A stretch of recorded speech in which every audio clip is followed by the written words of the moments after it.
Good morning, everyone. How are you doing? It's good to see you today. Thanks for joining me. I'm excited about our topic today, which is degenerative myelopathy. We are going to talk about the basics and understand why it's a common cause of mobility challenges with our dogs. Again, good morning. My name is Kate Titus from A Loyal Companion. It's good to have you here with me today. I'm the founder of A Loyal Companion, and we're going to be talking throughout this series about a wide range of topics related to mobility, the challenges they present to our dogs, and then how you can address those and what you can do to support your dog through that mobility challenge. So it's great to have everybody here, and I'm glad you decided to join me today. It's always an honor to have people kind of spend some time with me. I like to share what I know, and it's great to see folks when I sit down and learn something new. So again, thanks for being here. As I mentioned earlier, we are going to be talking about degenerative myelopathy today. This is part of our Common Causes series. We're going to be talking. We're going to do a really quick central nervous system breakdown of how that works, what's involved. Degenerative Myelopathy 101, and I'm going to stop saying degenerative myelopathy and we're going to start calling it DM. So DM 101, symptoms of DM, causes of DM, how your veterinary team diagnoses DM, and the management of DM. And then I'm going to share some insights on my personal story of living with a dog with DM. So, and that would be Kalua, our new girl from PAC. So I'll have some insights that hopefully will be helpful to some of you. Okay, so let's go ahead and get started. And remember, if you're watching us on a replay, go ahead and give us a hashtag replay in the comments. That would be great. Good morning, Sharon. Good morning, Karen. Glad you love the book. I love it too. It's been a great week. The Emotion to Motion just came out in print on Tuesday, so super excited about that. If you haven't gotten your copy, it's available at Amazon.com. Or it's available here if you're local in Tucson or in Arizona. It's available here at A Loyal Companion. So, all right, well, let's go ahead and get started, and let's talk a little bit about the central nervous system and what that means. So, I am going to do a quick share here so that we are all on the same page. There we go. Okay, so this is a very basic. It's a very basic depiction of the central nervous system. So the central nervous system is made up of two elements. It's made up of the brain, and obviously there are different parts of the brain. So you've got your brainstem, which is down in here, and that is your basic life functions: breathing, heartbeat,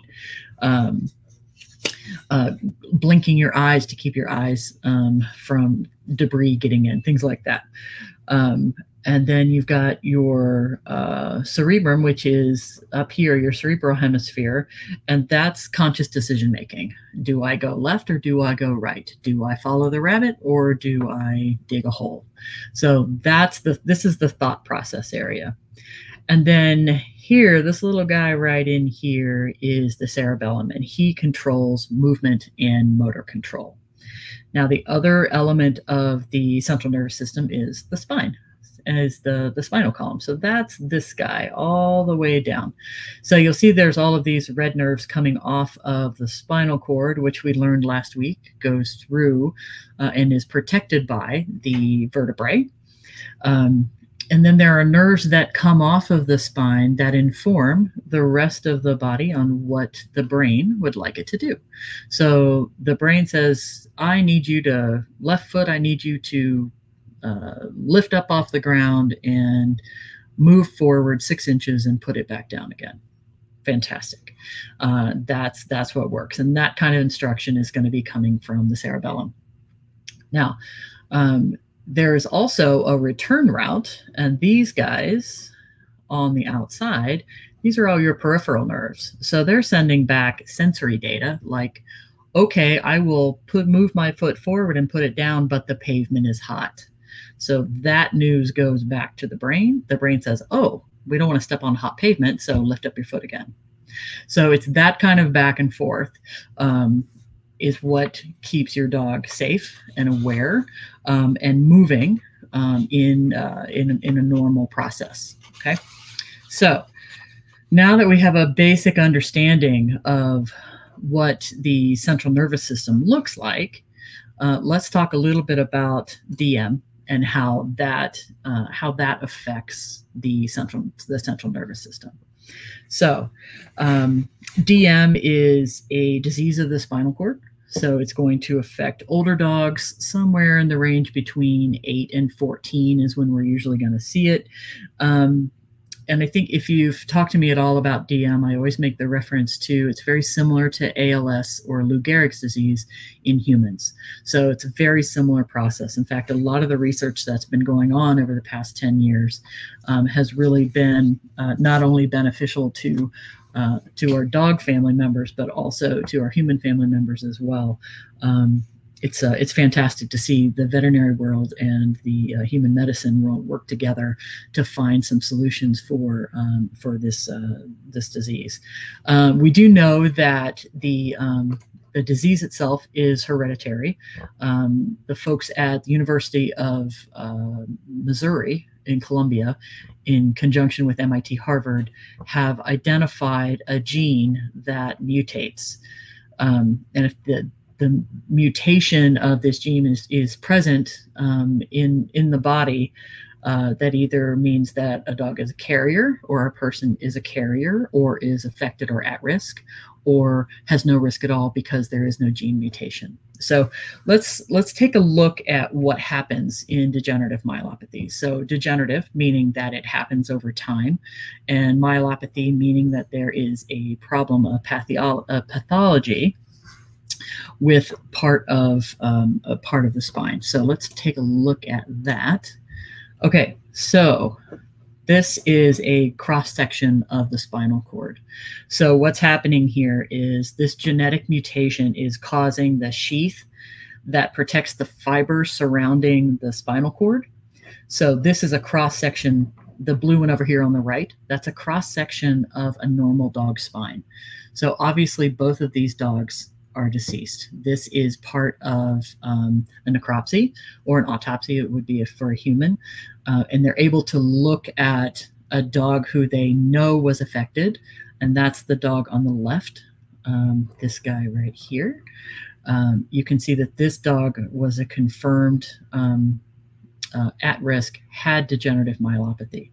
So you can see there's some very different, this is two very different images.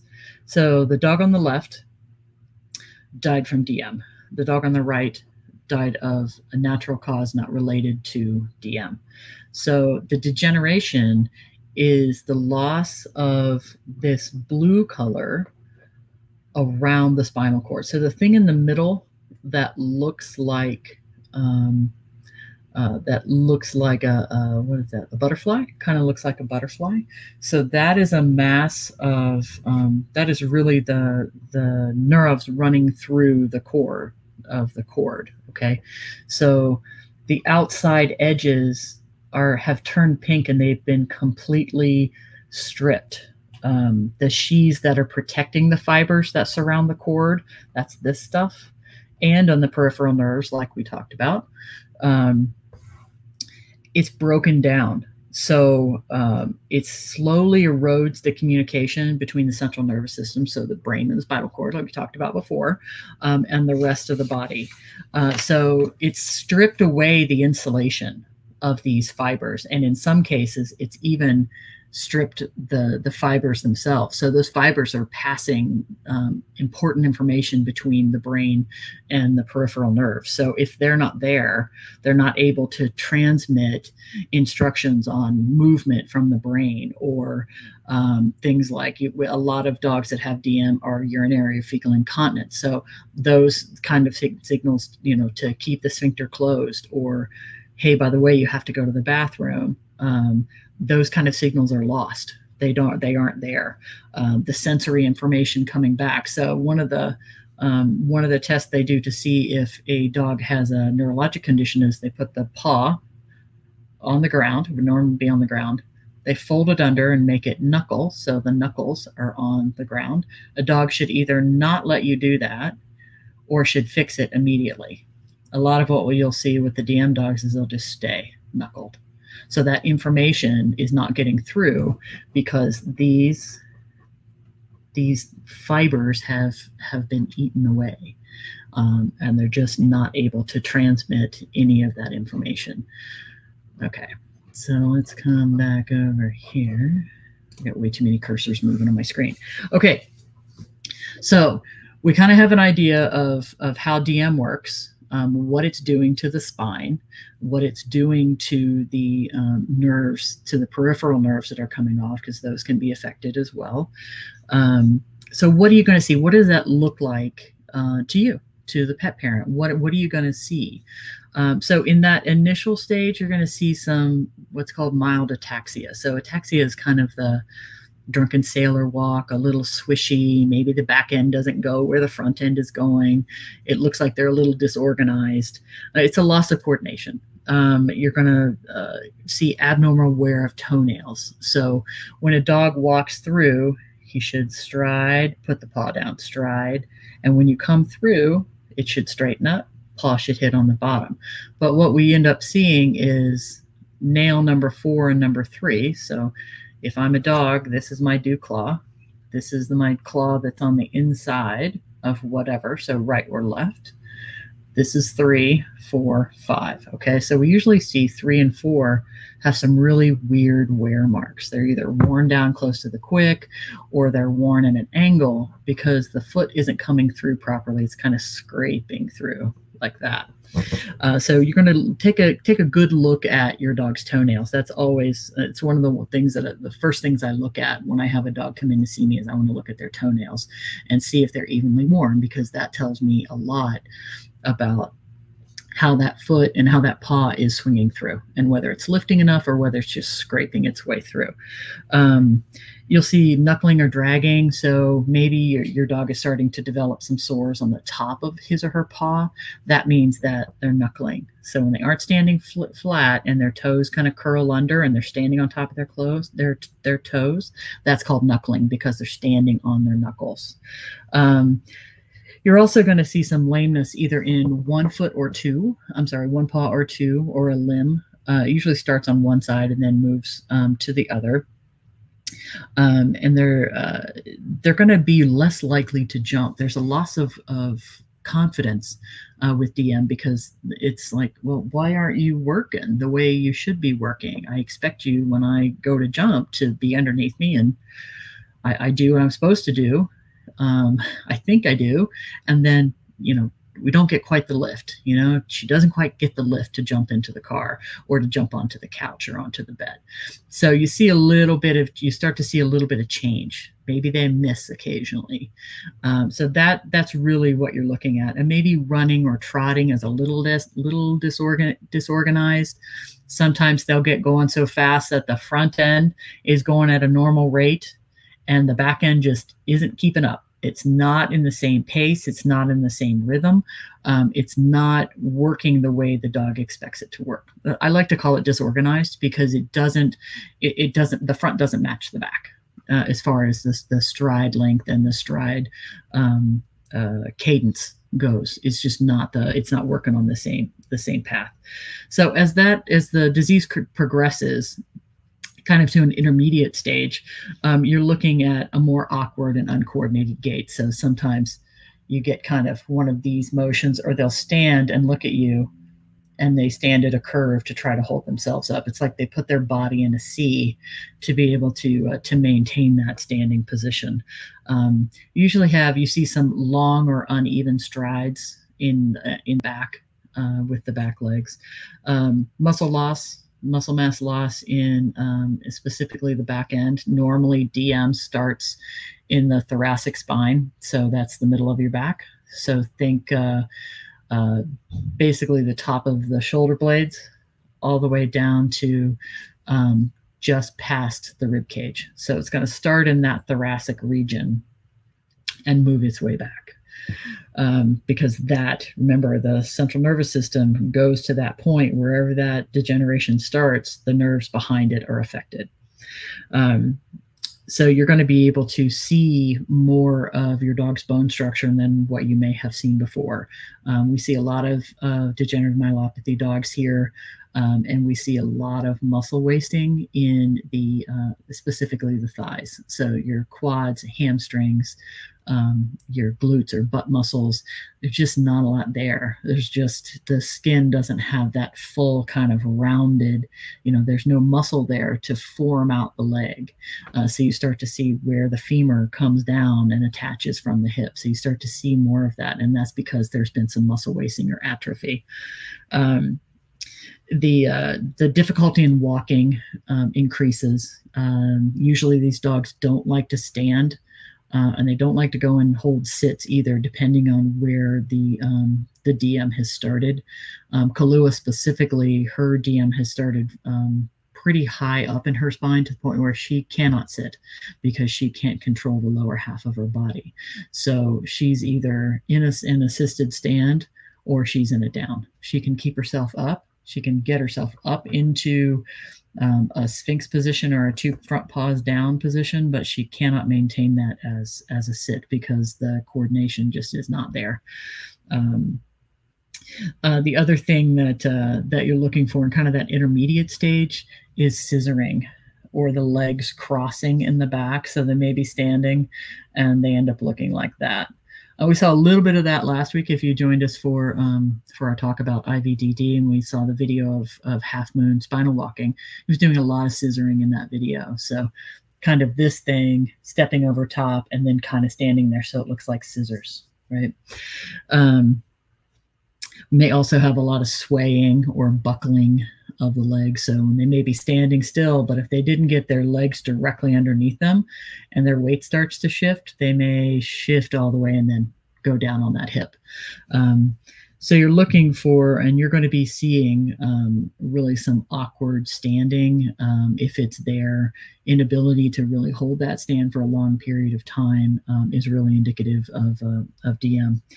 And in its more advanced stages, depending again on the level of the within the spine of the DM, you're looking at loss of bladder and bowel control. So the dog becomes urinary fecal incontinent, can't hold pee and poop, or they may hold them but not control when those sphincters open to eliminate. Complete paralysis of the lower limbs, of the rear limbs, I should say. So that means an inability to walk or stand. And it may progress to the front end with some similar symptoms. A lot of dogs that we've seen have not progressed that far. They've been euthanized before that has progressed. One of the other dangers with DM and with ALS is that it will affect the diaphragm, which means if your diaphragm isn't working, that means you don't breathe properly. So if left to progress, that usually is probably where it's heading. This process can take anywhere from 6 months to a couple of years, or a year, depending on how quickly the mutation, the gene mutation, is causing the loss of the sheath and of the fibers themselves that are transferring the information. It's a devastating disease. It has no cure, but the one bright side, if there is one, to a fatal disease is that it's not painful. Your dog is not feeling, it's not feeling these nerves dying. The only real pain that we've been able to determine is associated with DM is what I call compensatory pain. So that means my body is compensating because the back end isn't doing what it's supposed to be, so the front end is taking on a whole lot more work. So in these DM dogs that I see, usually have a lot of trigger points or discomfort up in their upper back near their shoulder blades. Their wrists are usually pretty painful. Neck is pretty painful because they're trying to hold everything up. So if this is the head and I'm trying to hold up the back end, now it's almost like a cantilever, right? And these muscles that are along the neck into the upper back, they weren't made to hold up this weight back here.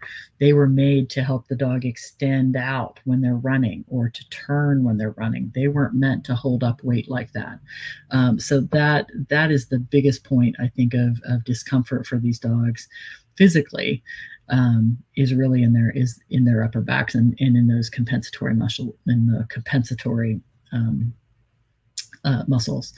The other thing to remember is that this is a pretty frustrating disease as well for the dog. So emotionally, this is a challenging disease.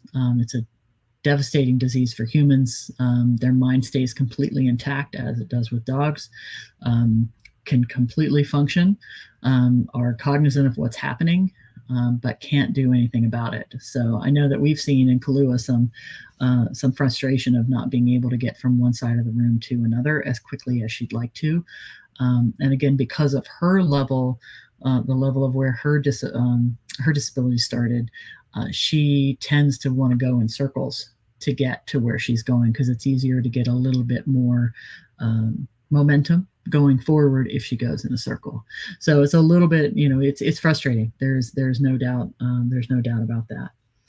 So let's talk a little bit about causes of DM. Now, as I mentioned earlier, this is a genetic disease. They've traced it to a gene mutation, and if there is one this gene that is mutated, if they have one copy of this mutated gene, then they are considered a carrier. They are a carrier of degenerative myelopathy. If they have no copies of this gene that has mutated, then they are not at risk for DM. They're not a carrier. It's not something that's on their health horizon.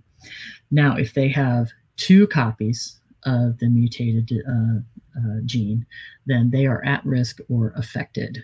So they are likely going to see challenges from degenerative myelopathy. They are going to see the symptoms and the challenges that come with the disease. There are tests that you can run either through blood work. We did one that was a cheek swab for Kahlua. So basically, they need the dog's DNA. They test the gene. They're looking for the specific gene, and then they can send you back a result of your test that say either DM or nothing, or DM1 G for the other one. G is how they identify no problem. It's something that I usually encourage my folks to do, because there are a lot of other things that could present in a similar way to DM. That we're going to talk a little bit about that in a second. But it's good to know, and I wanted to know when we agreed to foster Kahlua what we were looking at and what the process was going to be. Because if she had, let's say, intervertebral disc disease, which was on the table for a while, that's a very different progression from degenerative myelopathy. So it's good to know. This is a really inexpensive test, and you can do it yourself at home with the cheek swab, or you can have your veterinarian draw the blood and send it off. So University of Missouri in Columbia is doing a lot with canine genetic diseases. So they are sort of the repository of the information regarding degenerative myelopathy. So we happen to go through UC Davis in California to do the cheek swab version, but you can elect to have your data sent to Missouri, so it helps further research, and we elected to do that. So DM has been found in more than 20 breeds and mixes. So this is not just a boxer disease or German Shepherd disease. The mutation, that gene mutation that we talked about, that's been found in 115 breeds. So there is a potential for it to show up in different breeds and not just the ones that are most likely to be affected. So we're looking at breeds like German Shepherds, Boxers, Weimaraners, Corgis are another big one, Labs, and Chesapeake Bay Retrievers as well, Great Pyrenees, Old English Sheepdogs, Rhodesian Ridgebacks, Giant Schnauzers, and Wire Fox Terriers are some of the more common breeds to carry the DM gene. So a lot of folks ask me, how is this diagnosed? What does my veterinarian do to figure out if this is what my dog has? Because it could be all of these other things. So one of the first things that you're going to do is you're going to go and have a full physical exam, have your dog have a full physical exam with your primary veterinarian. If your dog is showing neurologic symptoms, they are most likely going to refer you to a neurologic specialist, so a veterinary neurologist. And that's really your best way to go. So they're going to do some rule out diagnostics. They're going to want to do things like blood work and urinalysis, so we can rule out any sort of toxin or infection that may be causing the ataxia, the moving like a drunken sailor. They're going to want to do some X-rays to see if could it possibly be intervertebral disc disease? Do we have problems going on with the disc or the vertebrae, or is it really the cord that's on the inside? They may also, in the past, they've done a myelography, which is basically an X-ray that's done with contrast. So you can highlight the outline of the spinal cord, but frankly, they don't do that a whole lot now because the CTs and MRIs for veterinary patients are much more available. So normally they're going to skip to the CT, which is basically an X-ray that's used to create a cross-section, kind of like what we saw earlier, the cross-section of the spine, or an MRI, which uses magnetic field and radio waves to be able to slice and dice and create detailed images of the interiors of the organs of the body. So the MRI is really the Cadillac of the diagnostic tools that your veterinary neurologist will use. They'll do a complete neuro exam as well, just to have a baseline for where the dog is now. But they also, we need to rule out things like arthritis, spinal stenosis, which we're going to talk about in a couple of weeks, IVDD, like we talked about, a spinal stroke, which is a fibrocartilaginous embolism, so it's basically a stroke in the spine. That can cause symptoms that look like degenerative myelopathy, tumors, cysts, infections. It could be any of those things because they present in a similar way. Present meaning this is what the dog looks like, this is how they act, this is what we're seeing. So that's presenting. So it's important to get a really good idea of what part of the nervous system is involved, how it's involved, and what the mechanics of that is, what the mechanics of that are. So that's really what they're going to do. They're going to do those diagnostics, and they're going to put a diagnosis on it and what they believe it to be. The thing to remember is that there is no useful diagnosis that can be confirmed for degenerative myelopathy. It is only fully confirmed after euthanasia or after death, because that's the only time we can get in and get the look at the cord that we need to. So it's the only time it's confirmed, is absolutely after death. So based on images they get from an MRI or a CT, they'll have a much more likely or unlikely diagnosis of DM or anything else they find while they're in there. But to completely confirm it, you do have to do a necropsy, which doesn't really help us while we're trying to support our dog through this. So the really what you're doing with degenerative myelopathy is you're managing. There is, like I said, there is no cure for DM. There are no drugs that slow it down. It is managing the process as we go, as the dog progresses through the disease process. And as sad and as downer as that sounds, there's a lot of joy to be found there. in the management and the things that you can do to help your dog continue to have the great quality of life that you want him to have. And that quality of life should be your primary goal, especially when we're dealing with a fatal disease like this. We want every day they have to be amazing. And if I can pop up one comment here, we worked with a dog named Tuki for more than, I think we were up to 1 year and 3/4. We almost made it to 2 years. And with her swimming, every week she came to swim with us. She was a huge tennis ball freak. And Autumn and her family made it a priority to bring Tuki in to let her enjoy that time in the water. Watching Tuki swim, if you didn't see her get in and you didn't see her get out, you would never have known that she had a disability. She sliced through the water like she was fully able. Those legs were pumping under there. She was working hard. She loved her tennis balls. She would bring them back to the ramp, drop them to us. We'd throw them back in. She loved that 30 minutes of her time. And she really enjoyed that. And I'm so thankful that Autumn and her family made that such a priority for her, because it made such a huge difference. So when we're talking about exercise as a way to stave off the deterioration that can be caused by DM, it's so important. Intensive exercise can extend the quality of life, just like it did for Tuki. It's done for Max, our German Shepherd buddy, who has swum with us since April of 2018. So we're more than 2 3/4 years of having Max come and join us. And Max is a 12-year-old German Shepherd who came to us with ataxia, with the Drunken Sailor Walk in 2018, and has swum every week with us since then. He remained active. His mom owns a keto studio here in Tucson, and she would bring him in, and they do a lot of activities for kids.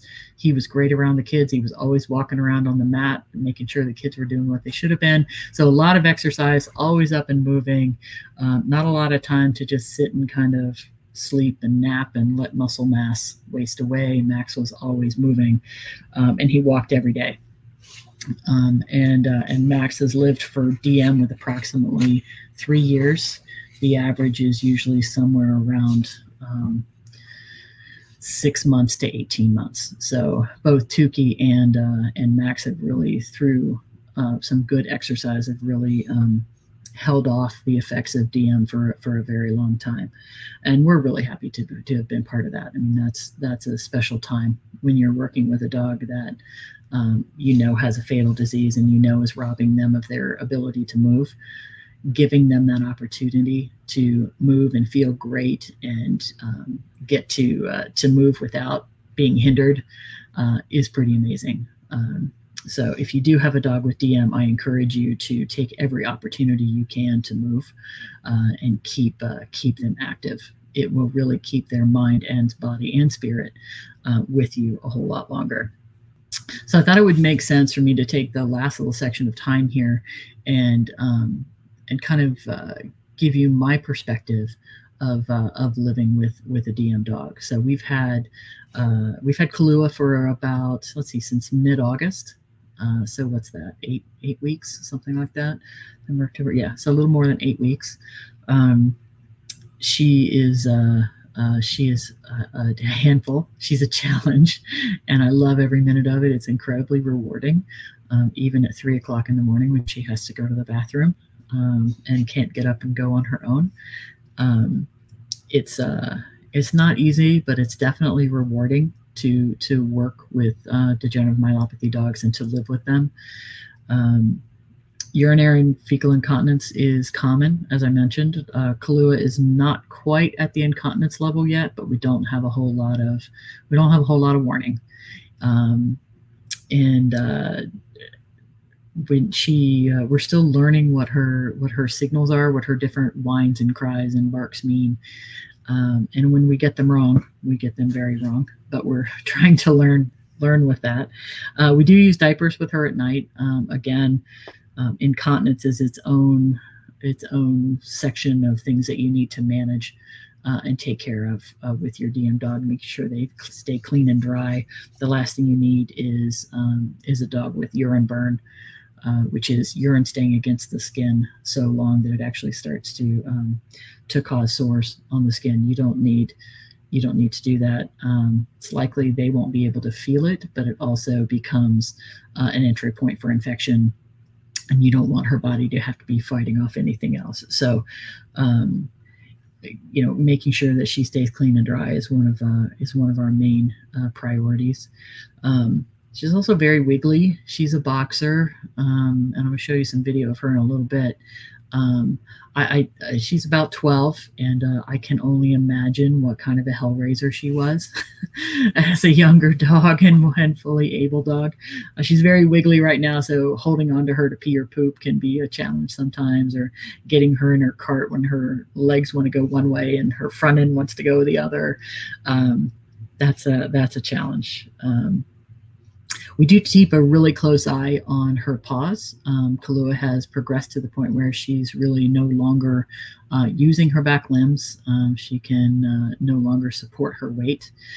This has all been very, very fast, a fast decline, and part of that, she does have other health issues. She started having seizures, so some of the seizure medication side effects are ataxia and sedation. So the two things we really don't want in a DM dog, but I would rather hold her up to let her go pee than to have her have a seizure. So that's the other thing, is that dogs with DM don't always just have DM. They may have something else going on as well. And the DM is just kind of the icing on the cake, so to speak. So when you're watching the skincare, and when we're watching her skincare, we're not only watching the paws and the top of her paws or her nails where she may drag, because remember, she's no longer riding her paws. She's not putting them, she's not flexing her hocks. She's not bringing her into a normal standing position, so they just kind of hang. So we keep an eye on toenails, top of her paw, but also because of the way she drags herself, we have to watch the inside of her knees, because she tends to have them to the side and pulls this way. So it just scrapes across the floors, and especially here with our rubber floors, that can be just a friction nightmare. So we try to keep an eye on all of her body as far as friction stores go. Kahlua is pretty thin, so as far as weight management goes, that hasn't really been a problem. We'd like to actually put a couple of pounds on her, so we have a little bit more leeway to work with as she ages, because she is 12, so she's not a young dog. But she's very trim, which is helpful, and it's great for my back and my elbows, and Kathy's back and Kathy's elbows, getting her in and out of the cart.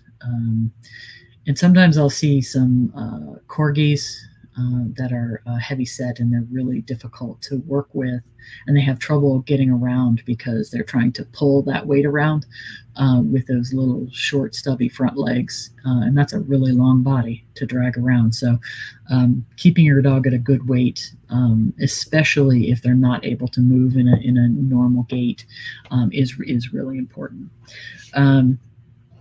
I also wanted to show you a couple of videos here of Kahlua moving in her cart. And yeah, this is she's going to run into the wall in this picture, in this video. So just know that I already nominated myself for Mother of the Year for letting that happen. But this is the first day in her new Eddie's Wheels cart, which I love, and has been great for her. So let's take a quick peek at that. So this is Kahlua. Now she loves tennis balls a lot. Where is it? Get your ball. Never had a dog that likes tennis balls as much as she does, but we've tried to use it in a way to get her moving. Yep, Mother of the Year moment right there. She bounced right back from it though. That's it. So she loves her tennis balls. And we try to use that to our benefit, not only in the water, but on our walks as well. And we try to use that to make sure that she keeps moving and she stays mentally engaged in what we're doing as well. So let me show you one more video here. That's Helen. Let's see. Okay, so this is her swimming for probably one of the first times. That's my girl. So in the water, you can see that she's moving right along nice and smooth. You can see her legs pumping. You can see both front and back legs pumping. She loves her tennis ball, so she's got the drive to go get it. And you can see the back legs moving. So we're getting a range of motion that she could not get on land. She could never get that type of movement on land because her body couldn't support that. So we get a lot. Degenerative myelopathy is, for those dogs, really love swimming. If they have any positive associations with water, I love to get them in the water, just so that they can do that. The other important thing that we've done is also make sure that we have the right equipment, and this is one of the reasons why Kathy and I agreed to take Kahlua to foster her, is that we had access to all the equipment that she needed. She was an owner surrender. Unfortunately, the owners did not have access to or knowledge of the equipment that could be made available to help her. So one of the important things that we use is the Help 'em Up harness. If you've followed my talks at all, you know that I'm a bit of a evangelist for that product, and I love it. It has saved us so many times. Basically gives us a handle between her shoulder blades and a handle across her hips, so that when we need to help her out, we need to help her into the car, we can do that without having to lift, get ourselves in a really bad position. The other piece of equipment that I love for DM dogs is an Eddie's Wheels cart. Primarily because they have a great feature called a variable axle. So that means that I can change the position of the wheels on the cart, so I can move them forward as her front end starts to be a little more stressed. Maybe it's starting to break down a little bit. It's not quite as strong as it was. I can move those wheels forward, and what that does is it actually takes, if this is the head, it takes some of the pressure off of the cart. So it keeps it nice and flat, but it takes some of the toe weight or the tongue weight off of the dog, and will accept more of her weight rather than stretching her out and having the front legs and her core have to support where the wheels roll in the back. What you'll see with a lot of dogs who are DM dogs in a cart, you'll see them start to do this, where they get their body so stretched out, the wheels have rolled backward, but the front feet have stayed in the same position, and they can't bring it back together because of the lack of core strength, or maybe it's just fatigued. So I really, really like that one. I don't think she had her boots on in that video, but depending on what your purpose is, making sure that you have the right boot combination. I've done a couple of boot talks before, but you want to get the ones that work for your dog. In Kahlua's case now, we like to keep her legs out of the stirrups in the cart, so they are actually on the ground, but we need to protect her feet. So we have some heavy-duty rough wear boots that we use, and those have been protected with a product called Shugu, which is basic like an epoxy that is put over the top of the toe of the boot. So we make sure that it's not wearing down every time she drags her feet while she's walking. Diapers and belly bands, again, a lot of these dogs have urinary incontinence, fecal incontinence. So finding the right solution there is really important. Briefly for us, if you have a male dog, that's a belly band, and a female women's incontinence pad. Has to be an incontinence pad, not a maxi pad. You want that urine being pulled away from the body. For the females, unfortunately, all you have are diaper options, which means that feces is going to stay against the body. So you need to be mindful of what your dog's, what's their schedule, when are they going to poop, and make sure that you get that out of there, get them cleaned up so that you don't have any infection or issue with that. The other thing that I want to mention quickly is self-care for owners. And I think DM is a very difficult process for pet parents to work with. You know, if you've done the DM testing, you know your dog has DM. There's a pretty good progression, and it's pretty well documented of what happens. You know, while that how the disease moves through the body. So what we usually see is plateau, decline, plateau, decline, plateau, decline. And it, sometimes it's a much steeper decline, and you only get one plateau. The process is very similar. It's different for every dog, but it's pretty similar across the board.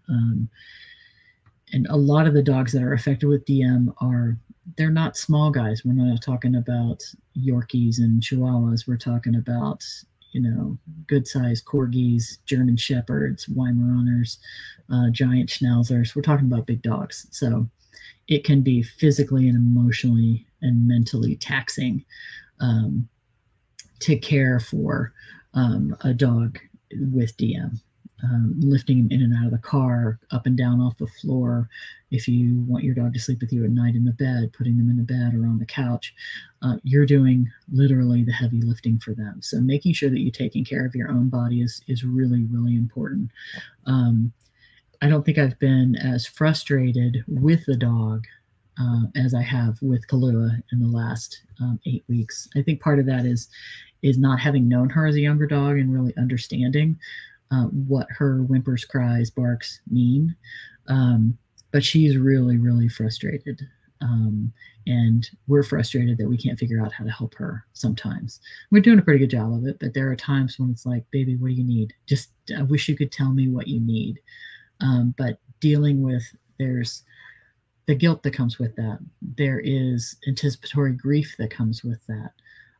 We know what's coming. We just don't know how soon it's coming.